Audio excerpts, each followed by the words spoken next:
In this slide, we're going to discuss degrees and radians. Degrees is a unit for measuring angles, which we denote by this circle symbol. The relationship between degrees and radians is the following. If you take pi radians, that is the same thing as 180 degrees. So pi radians is 180 degrees. By the way, I want to point your attention to the fact that, to the word unit. Please do not be scared by that word. So we already discussed that radians are themselves either have units or not, or they don't have units, depending on your definition, depending on your viewpoint, whether you mean angles as measures of rotations, those have no units, and whether you mean angles as measures of geometric angles, those it's a matter of definition there, but the more natural choice would be that they do have units. Okay, so please do not be scared by this word unit.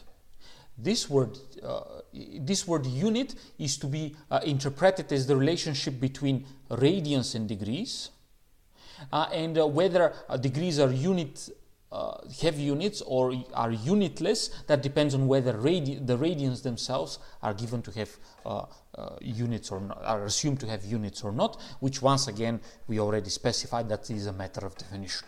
So please ignore this word unit. It is just so I'm using the word unit here not as a technical mathematical term or a technical term from physics. I'm using it as an English language reference to the fact that radians are connected to degrees.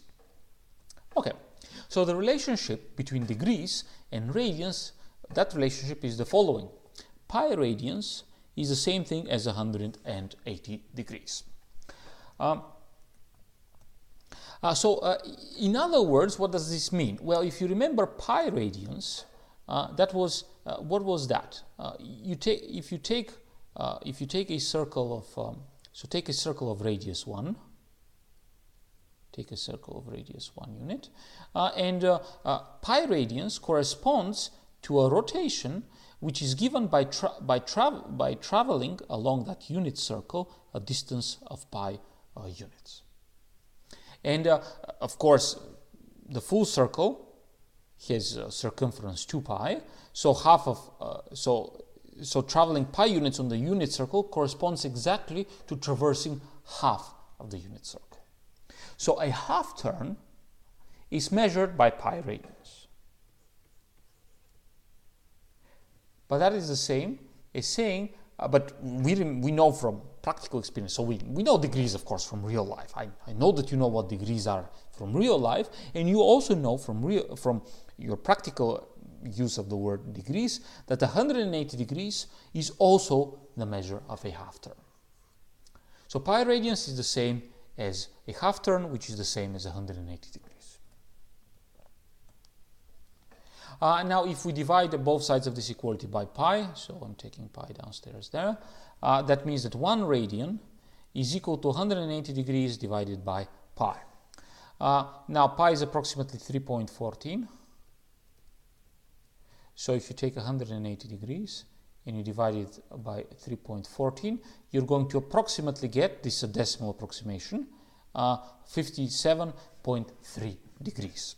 So if people say 1 radian, that is about 57 degrees, give or take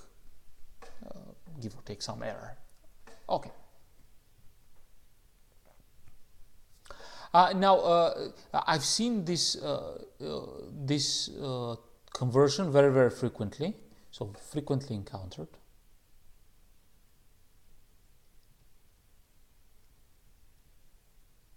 So it is actually worth to remember that 1 radians is about 57 degrees.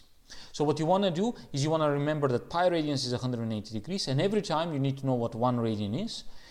The best thing you should do is take the number 180 and divide it by pi. Usually you can do that on your calculator. Usually your calculator is going to have the constant pi built in if it's a scientific calculator. So you just type in 180, you divide it by pi, and then you get a numerical approximation for 1 radian. Now, the opposite conversion from going from degrees to radians, from 1 degree to radians, that's less frequently used. Specifically, one degree, using the fact that that's about 0.017 radians, I've never had to use that in practice.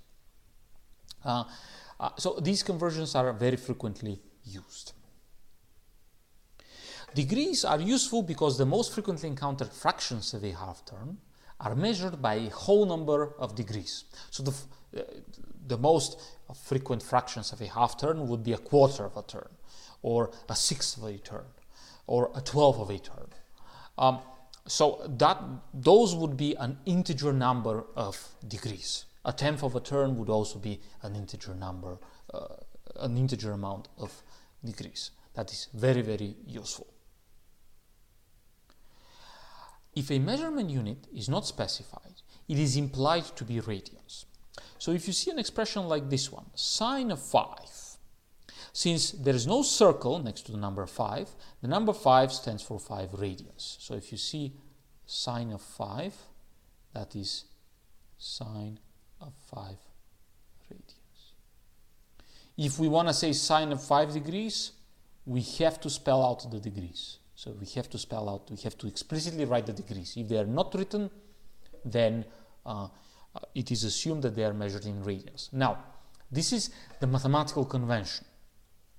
Other places do not follow that convention. So there are important pieces of software in which when you write a number, it is assumed to denote angle. So when you write a number to denote an angle, it is assumed to be written in degrees.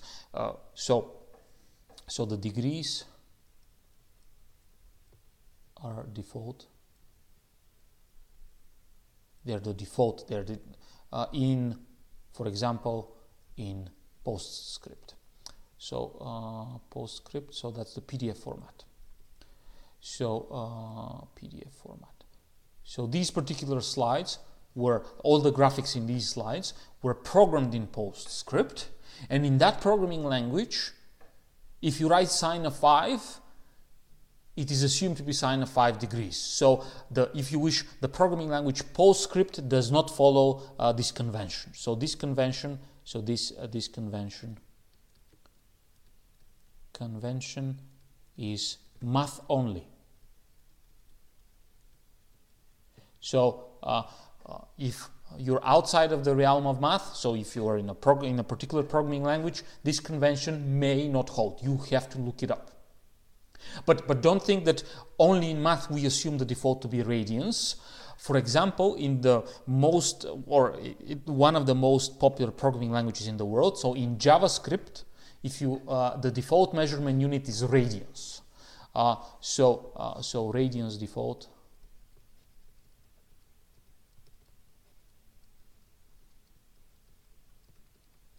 in JavaScript. So this is a popular programming language. Popular programming language. In other words, the programming language in which PDF files are written. If you've ever opened a PDF file, you have been a user of that programming language. So one of the great programming languages, PostScript, uses by default degrees. Another great programming language, the JavaScript, that's the programming language which runs inside the web browser. That perhaps some people claim that that's the most popular programming language in the world. Well, that one uses radians. So both conventions are super useful and super used in practice. And which one is the default? Look it up. Always look it up.